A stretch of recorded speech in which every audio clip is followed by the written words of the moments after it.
Welcome to Blizzard Fire. We hope this video helps fire up your solution. In this video, I will explain how to play Heroes of the Storm. First, select a hero that matches your preferred role, like a damage-dealing assassin or a healing support. Next, familiarize yourself with the map's unique objectives. Securing these is key to winning. Practice using your hero's basic abilities and heroic ultimate at the right moments to maximize their impact in team fights. Focus on these fundamentals to quickly improve your gameplay. Heroes of the Storm emphasizes map objectives over individual hero kills.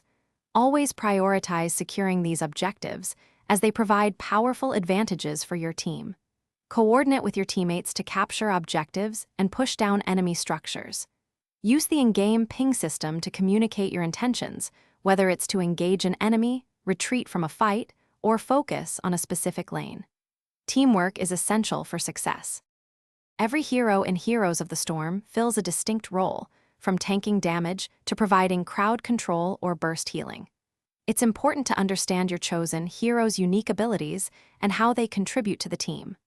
Learn their strengths for engaging and their weaknesses to avoid unfavorable matchups. Unlike some other games, last-hitting minions isn't necessary. Simply being near them when they die grants experience for your team. To further improve, watch professional Heroes of the Storm matches and streams. Observe how top players position themselves, engage in team fights, and utilize their heroes' abilities. Don't be afraid to experiment with different talent builds for your favorite heroes to adapt to various team compositions and map situations. Remember to check the description for a link to those fantastic leak-proof meal prep containers and other great deals. Keep practicing, and you'll be dominating the Nexus in no time. Thanks for watching. If you found this helpful, don't forget to like and subscribe.